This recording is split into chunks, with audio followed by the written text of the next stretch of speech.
Assalamu alaikum. Hello, dear student. This is Mohammad Ruisuddin. Before you, today I am gonna discuss with you English textbooks class 7, unit 6, lesson 9. So let's get started. Lesson 9, The Selfish Giant, Part 2. স্বার্থপর দৈত্য Part 2. Keyword, Castle.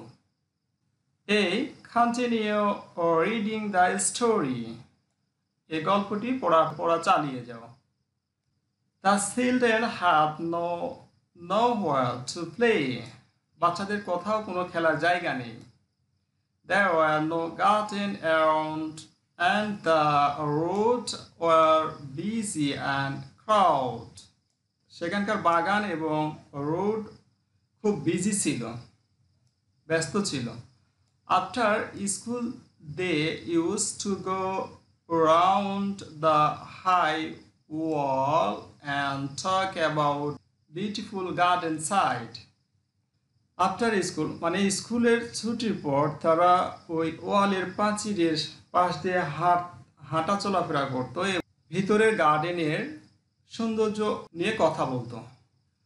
How happy they are, they said to each other. বলছে আমরা কত সুখী ছিলাম সেখানে, একে অপরকে বলছে। Question number 1. What do you think the children would do you now?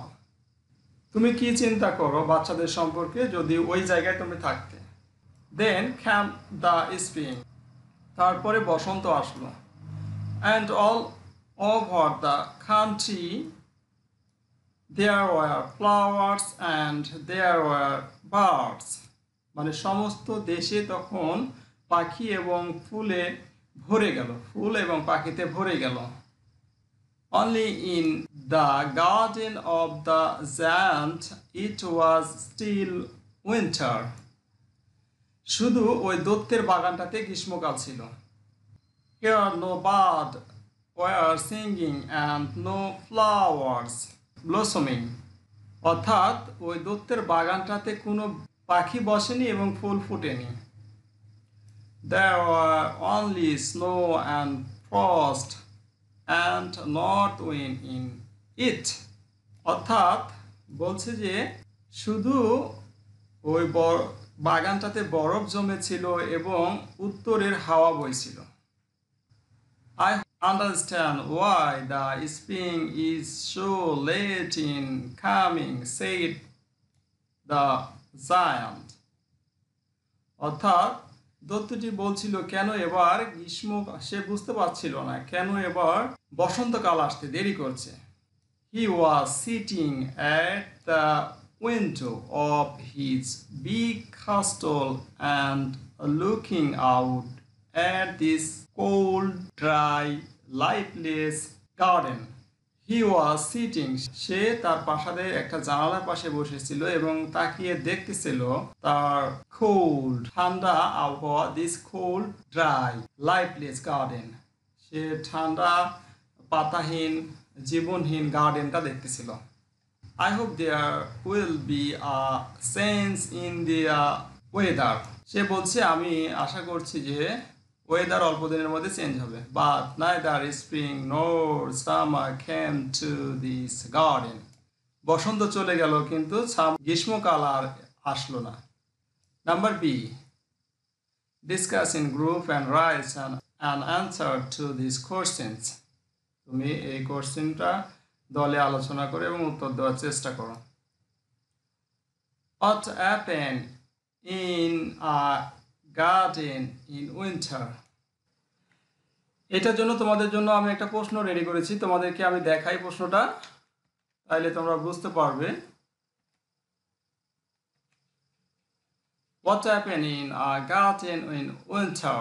শীতকালে বাগানে কি ঘটে? Answer: during winter a garden become lifeless. শীতকাল পর্যন্ত বাগানটা একদম পাতাবিহীন থাকে। Now flower blooms and bird are not seen. সেখানে কোনো ফুল ফোটে না এবং পাখিরা গান গায় না। এভরিওয়্যার দেয়ার ইজ নাও, সব জায়গায় এই অবস্থা চলতে থাকে। নর্থ উইন্ড ব্লোজ, উত্তরে বাতাস বয়। ট্রি বিকাম লিফলেস, গাছপালা কি থাকে, শুষ্ক থাকে, পাতাবিহীন থাকে। Bird charming can't be heard, পাখির কলরব কোনো দিকেই শোনা যায় না। এটার অ্যান্সারটা আমি তোমাদেরকে দিলাম। নেক্সট অ্যান্সারটা আমি তোমাদের জন্য রেডি করেছি, একটু দেখো। C number, suppose you are on of the side who are not allowed to play in the giant garden in this situation. মনে করো তুমি ওই সময় শিশুদের একজন যাদেরকে দত্তদের বাগানে খেলতে অনুমতি দেওয়া হয়নি। এই অবস্থায় তুমি কি করবে, কি বলবে? অ্যান্সার, এর আরেকটা প্রশ্ন আছে, what would you like to tell the giant, তুমি দত্তদেরকে কি উদ্দেশ্য করে কি বলবে? Answer, I would request the giant to open the gate of the garden, আমি দত্তটিকে বাগানের দরজা খুলে দিতে অনুরোধ করব। ওকে, and last two, what do you think the giant would tell you, অর্থাৎ তোমার কি মনে হয় দত্ত তোমাকে কি বলবে, অর্থাৎ দত্ত তোমাকে কি বলতে পারে সেটা তোমার কি মনে হয়? Answer, I think he will say no, আমার মনে হয় সে আমাকে না বলবে। I think he will say no, আমার মনে হয় সে আমাকে না বলবে। এই ছিল আজকের আলোচনার বিষয়, আশা করি তোমরা বুঝতে পেরেছো। যদি আমার ক্লাসটি তোমাদের ভালো লেগে থাকে চ্যানেলটি সাবস্ক্রাইব করবে এবং বন্ধুদের মাঝে শেয়ার করবে। আর দেখা হবে পরের ক্লাসে। আল্লাহ হাফিজ, আসসালামু আলাইকুম।